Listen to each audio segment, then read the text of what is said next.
আজকে মহাশিবরাত্রি, এই কারণে বোধহয় আওয়াজটা একটু কম নাকি, আর একটু বেশি হওয়া দরকার। বলেন ভারত মাতা কি জয়, ভারত মাতা কি, ভারত মাতা কি। আজকে ভারতীয় জনতা পার্টির উদ্যোগে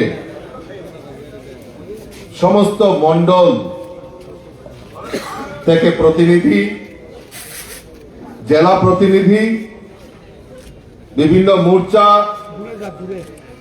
বিভিন্ন চেয়ারম্যান, বিস্তারক, বিধায়ক, মিনিস্টার সকলকে নিয়ে আজকে একটি গুরুগম্ভীর অনুষ্ঠানের আয়োজন করা হয়েছে ভারতীয় জনতা পার্টির ত্রিপুরা প্রদেশ কমিটির তরফ থেকে। আর এই শুভ মুহূর্তে আমাদের মধ্যে উপস্থিত রয়েছেন ভারতীয় জনতা পার্টির সিনিয়র নেতৃত্ব, রাজ্যের প্রাক্তন উপমুখ্যমন্ত্রী আদরণীয় শ্রী জিষ্ণুদেব বর্মন মহোদয়। আমাদের মধ্যে উপস্থিত রয়েছেন আমাদের এই পশ্চিম আসনের লোকসভা কেন্দ্রের প্রার্থী, রাজ্যসভার সাংসদ এবং প্রাক্তন মুখ্যমন্ত্রী আদরণীয় শ্রী বিপ্লব কুমার দেব মহোদয়। উপস্থিত রয়েছেন রাজ্য মন্ত্রিসভার বিভিন্ন সদস্যগণ। উপস্থিত রয়েছেন deputy speaker, chief whip, Agartala পুর নিগমের মেয়র। উপস্থিত রয়েছেন আমার অফিস বেয়ারার এবং বিভিন্ন জায়গা থেকে আগত ভারতীয় জনতা পার্টির কার্যকর্তা। সকলকে আমি আজকের এই শুভ মুহূর্তে, আজকে আমরা সবাই জানি মহাশিবরাত্রি, এই মহাশিবরাত্রির পূর্ণলগ্নে আপনাদের প্রত্যেককে অনেক অনেক অভিনন্দন এবং শুভেচ্ছা জানাচ্ছি, স্বাগত জানাচ্ছি আপনাদের প্রত্যেককে। আমাদের মূলত আজকে দুটি অনুষ্ঠানকে সামনে রেখে আমাদের এই ভব্য কার্যক্রম রাখা হয়েছে। আমরা সবাই জানি 2023-এ এই ত্রিপুরা রাজ্যের বিধানসভা নির্বাচনের পর আমরা দ্বিতীয়বারের মতো সরকার প্রতিষ্ঠা করেছিলাম। আর ঠিক এই 8ই মার্চ আমাদের সরকার আজকে বর্ষপূর্তি আমাদের হয়েছে। তাই আমি আপনাদের এই অক্লান্ত পরিশ্রমে 2023-এ দ্বিতীয়বারের মতো সরকার প্রতিষ্ঠা করেছি এবং আমাদের এই মন্ত্রী মহোদয়, রাজ্যের মাননীয় মুখ্যমন্ত্রীর পৌরোহিত্যে মন্ত্রিসভা গঠিত হয় আজকের এই শুভ দিনে। আমি প্রত্যেককে বলবো জোরে করতালি দিয়ে আমাদের এই মন্ত্রীদেরকে অনেক অনেক শুভেচ্ছা এবং অভিনন্দন জানানোর জন্য। আমরা এই বছর, এই এক বছরকে আমরা সেলিব্রেট করার জন্য আমরা এখানে সমবেত হয়েছি। তার পাশাপাশি আমরা জানি যে 2024-এ আমাদের লোকসভা নির্বাচন। এই লোকসভা নির্বাচন আগামী কিছুদিনের মধ্যেই হয়তো লোকসভা নির্বাচন আমাদের ঘোষণা হতে চলছে।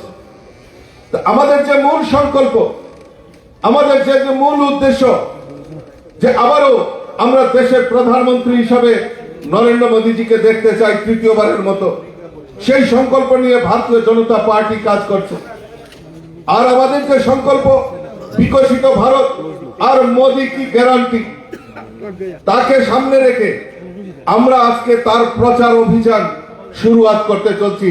আমাদের দুটি পার্লামেন্টারি সিট রয়েছে, সেখানে আমরা ভারতীয় জনতা পার্টি সংকল্প করেছি যে আমরা এই দুটি সিটে ভারতীয় জনতা পার্টি পদ্মফুল ফুটিয়ে মোদীজির হাতকে শক্তিশালী করব। সেই সংকল্প আজকের এই বৈঠক থেকে নিতে হবে এবং আজকে আমরা সেই প্রচারের জন্য আমরা 4টি ভ্যান আজকে আমরা এই সুজাও পেটির মাধ্যমে সমস্ত মন্ডলে মন্ডলে পৌঁছে দেওয়ার কাজ আজকে থেকেই আমরা তার শুরুয়াত করতে চলছি। কাজে ভারতীয় জনতা পার্টির প্রদেশ কমিটি আজকে এই দুটি অনুষ্ঠানকে সার্থক রূপ দেওয়ার জন্য, সেলিব্রেট করার জন্য আপনাদেরকে আজকে এখানে ডাকা হয়েছে। আমি জানি আজকে অনেকেই হয়তো মহাশিবরাত্রির অনুষ্ঠানে সবাই ব্যস্ত থাকেন, কিন্তু তা সত্ত্বেও ভারতীয় জনতা পার্টি যে সংকল্প নেয়, আমি জানি আমার এই দেবদুর্লভ কার্যকর্তারা অক্লান্ত পরিশ্রমের মাধ্যমে আমাদের যে সংকল্প, সেই সংকল্পকে আমরা বাস্তবায়ন করি। বন্ধুগণ, আজকে আমি খুব গর্বিত, আমি খুব আনন্দিত যে আজকে আমাদের রাজ্যের মন্ত্রিসভার 1 বছর পূর্তি হয়েছে। আজকে এখানে একজাক মন্ত্রীরা আমাদের মধ্যে উপস্থিত রয়েছেন, রাজ্যের মুখ্যমন্ত্রী বাইরে রয়েছেন, কিন্তু তা সত্ত্বেও উনি একটা প্রচার অভিযানে গেছেন পশ্চিমবাংলা, কিন্তু তা সত্ত্বেও উনি আমাদেরকে সম্বোধন করবেন কিছুক্ষণ পরে। এবং যারা বিধায়করা রয়েছেন তাদের জন্য একটা উপহারও উনি পাঠিয়েছেন, আপনাদের কিছুক্ষণ পরে সেটা দেওয়া হবে মাননীয় মন্ত্রীদেরকে। তো আমি চাই এই সরকার আমাদের এই নতুন করে 2023-এ ভারতীয় জনতা পার্টির নেতৃত্বে সরকার প্রতিষ্ঠার পর একের পর এক জনকল্যাণমুখী কর্মসূচি বাস্তবায়নের লক্ষ্যে সরকার কাজ করছে। আমরা জানি গত কিছুদিন আগেই 3রা মার্চ আমাদের কাছে ঐতিহাসিক দিন ছিল। 2018 3রা মার্চ সেদিন আমাদের মুক্তি হয়েছিল ত্রিপুরা রাজ্যের 25 বছরের বাম প্রশাসনকে। সেই সময় আমাদের প্রাক্তন মুখ্যমন্ত্রী বিপ্লব কুমার দেবের নেতৃত্বে সরকার পরিচালিত হয়েছে। এখন 2023-এ আবার নতুন করে আমাদের প্রফেসর ডক্টর মানিক সাহাজির নেতৃত্বে সরকার জনকল্যাণমুখী কর্মসূচি বাস্তবায়নের লক্ষ্যে আমাদের সরকার কাজ করছে। চাহে সমাজের গরিব হোক, সমাজের কৃষক হোক, শ্রমিক হোক, সরকারি কর্মচারী হোক, মহিলা হোক, প্রত্যেকের জন্য আমাদের সরকার এক জনকল্যাণমুখী কর্মসূচি বাস্তবায়নের লক্ষ্যে সরকার আমাদের কাজ করছে। আমরা কোনোদিন ভাবতে পারিনি আমাদের এই রাজ্যে প্রায় 2000 টাকা করে গরিব মানুষের কাছে সামাজিক ভাতা পৌঁছে দেওয়ার কাজ আমাদের ভারতীয় জনতা পার্টি সরকার করেছে। মহিলাদের সশক্তিকরণের জন্য স্বনির্ভর গোষ্ঠী নির্মাণ করে প্রায় 46,000 এসএইচজি গ্রুপ নির্মাণ করে তাদেরকে আর্থিক সহায়তার মাধ্যমে তাদেরকে যাতে মহিলাদের সশক্তিকরণ করা হয়, তাদের রোজগার যাতে বৃদ্ধি করা হয়, তার জন্য সরকার উদ্যোগ গ্রহণ করেছে। আমরা ইতিমধ্যে জানি যে সরকারি কর্মচারীদেরকে 5% দিয়ে দেওয়ার মাধ্যমে সরকার যে কল্পতরু তা প্রমাণ করেছে। তার আগে সরকার এই ত্রিপুরা রাজ্যের ইতিহাসে 20% আমাদের মহার্ঘ ভাতা দেওয়া হয়েছিল। আর গত কিছুদিন আগে আপনারা দেখেছেন যে আমাদের মাননীয় মুখ্যমন্ত্রীর উদ্যোগে 5% দিয়ে আবার নতুন করে দেওয়ার ব্যবস্থা করেছে। আমরা জানি আমাদের দেশের যশস্বী প্রধানমন্ত্রী নরেন্দ্র মোদীজি আমাদের এই রাজ্যের জন্য আয়ুষ্মান কার্ড, যারা গরিব অংশের মানুষ তাদের চিকিৎসার দায়ভার আমাদের ভারতবর্ষের প্রধানমন্ত্রী নরেন্দ্র মোদীজি 5 লক্ষ টাকা পর্যন্ত তাদের চিকিৎসার দায়ভার কাঁধে তুলে নিয়েছে। কিন্তু অত্যন্ত পরিতাপের বিষয়, আমাদের এই রাজ্যে 2011 সালে সেন্সাস হয়েছিল, পরিসংখ্যান হয়েছিল, কিন্তু 2011 সালে কমিউনিস্টের সরকার থাকার সুবাদে যারা প্রকৃত গরিব তাদেরকে বিপিএল এর আওতায় আনা হয়নি। তার কাজেই এই আয়ুষ্মান কার্ডের সুবিধা অনেক যারা গরিব পরিবার তারা নিতে পারেনি। আমাদের রাজ্যের মাননীয় মুখ্যমন্ত্রী চিন্তা করলেন যে এই মুখ্যমন্ত্রী জন আরোগ্য যোজনা, এই গরিবদের চিকিৎসার দায়ভার 5 লক্ষ টাকা পর্যন্ত আমাদের রাজ্য সরকার তার কাঁধে তুলে নিয়েছেন। এবং এই কিছুদিন আগে আমরা দেখেছি এই আয়ুষ্মান কার্ড, এই 5 লক্ষ টাকা সমাজের প্রত্যেকটা অংশের মানুষ, চাহে গরিব হোক, মধ্যবিত্ত ফ্যামিলি হোক, সরকারি কর্মচারী হোক, প্রত্যেকে এই মুখ্যমন্ত্রী জন আরোগ্য যোজনার আওতায় আনতে সুবিধা নিতে পারবে, তার ব্যবস্থা আমাদের রাজ্য সরকার করেছে। আমি আজকের এই শুভ দিনে আমি রাজ্য সরকারকে অসংখ্য ধন্যবাদ জানাচ্ছি। বিভিন্ন প্রকল্পের মাধ্যমে আমাদের রাজ্যের মাননীয় মুখ্যমন্ত্রী প্রাণী পালক সম্মান নিধি যোজনায় 6,000 টাকা আর্থিক সহায়তা করার ব্যবস্থা আমাদের যে সরকার ভারতীয় জনতা পার্টির সরকার সেটা করেছেন। গবাদি পশুপালকদের বৃদ্ধির লক্ষ্যে মুখ্যমন্ত্রী উন্নত গোধন প্রকল্প চালু, মেধাবী ছাত্রছাত্রীদের বিনামূল্যে স্কুটি প্রদান, কৃষকদের জন্য মুখ্যমন্ত্রী ইন্টিগ্রেটেড গ্রুপ ম্যানেজমেন্ট প্রোগ্রাম নামে নতুন স্কিম চালু করা, দিব্যাঙ্গ ছাত্রছাত্রীদের উচ্চ শিক্ষায় উৎসাহিত করতে চালু করা মুখ্যমন্ত্রী বিশেষ বৃত্তি। জনগণের কোটি কোটি টাকার বাজেটের মধ্যে এই রাজ্য সরকার প্রত্যেকটা অংশের মানুষের জন্য আমাদের সরকার কাজ করছে। আজকের এই শুভ দিনে আমি তাদেরকে, রাজ্যসভার মন্ত্রিসভার সকল সদস্যদেরকে আমি অসংখ্য ধন্যবাদ জানাচ্ছি। আমরা জানি যে চিকিৎসা ক্ষেত্রে প্রায় 200 আসন বিশিষ্ট মাল্টি কেয়ার ইউনিট চালু করা মেডিকেল কলেজে সেটা করেছে। আমাদের রাজ্যে ডেন্টাল কলেজ চালু হয়েছে, আমাদের এই রাজ্যে ফরেনসিক ইউনিভার্সিটি চালু হয়েছে, আমাদের এই রাজ্যে LLU যারা অ্যাডভোকেট হিসাবে পড়াশোনা করার জন্য LLU চালু করা, সংস্কৃত কলেজ চালু করা, সেগুলি শিক্ষার ক্ষেত্রে এডুকেশন হাব এই ত্রিপুরা রাজ্যকে প্রদান করার জন্য আমি এই রাজ্য সরকারকে এই সুবিধাগুলি দেওয়ার জন্য আমি রাজ্যের মাননীয় মুখ্যমন্ত্রী থেকে শুরু করে রাজ্যের প্রত্যেক সদস্য, মন্ত্রিসভার সদস্যদেরকে আমি অসংখ্য ধন্যবাদ এবং শুভেচ্ছা জানাচ্ছি। বন্ধুগণ, আমার আলোচনা আর বেশি দীর্ঘায়িত করছি না। আমি বলবো যে আমাদের এই মূল্যবান অনুষ্ঠানটি আপনারা অনুধাবন করবেন, কারণ এখানে বিশেষ বক্তারা আছেন, ওনারা বক্তব্য রাখবেন। আমি আপনাদের কাছে একটাই শুধু আবেদন রাখি যে আমাদের যে লক্ষ্য, মোদিজি আজকে আমরা ভারতবর্ষের মানুষের জন্য প্রায় 80 কোটি জনগণকে, যারা গরিব অংশের মানুষ, তাদেরকে বিনা পয়সা চাল দেওয়ার ব্যবস্থা, যাতে কোনো গরিব যাতে না খেয়ে মরতে না হয় তার জন্য ব্যবস্থা, আমাদের 80 কোটি ভারতবাসীকে গরিবের কাছে চাল পৌঁছে দেওয়ার কাজ আমাদের দেশের যশস্বী প্রধানমন্ত্রী নরেন্দ্র মোদীজি করেছেন। আমরা সৌভাগ্যবান এমন একজন দেশের প্রধানমন্ত্রী পেয়েছি যে আজকে উত্তর পূর্বাঞ্চলের মধ্যে ত্রিপুরা রাজ্য উপেক্ষিত ছিল। আজকে আমাদের এই রাজ্যে প্রায় 3,72,000 পরিবারকে প্রধানমন্ত্রী আবাসন যোজনায় পাকা বাড়ি নির্মাণের ব্যবস্থা আমাদের মোদীজি আমাদেরকে করে দিয়েছে। হীরা, মোদীজি বলেছিলেন এই ত্রিপুরা রাজ্যকে হীরা মডেল তৈরি করবে। আজকে আমরা, আমাদের কাছে একটা লাইফলাইন ছিল আসাম আগরতলা জাতীয় সড়ক, আজকে 9টি ন্যাশনাল হাইওয়ে আমাদের এই ত্রিপুরা রাজ্যে নির্মাণের কাজ অলরেডি শুরু হয়ে গেছে। আমাদের কাছে মাত্র একটা রেল ছিল ধর্মনগর পর্যন্ত।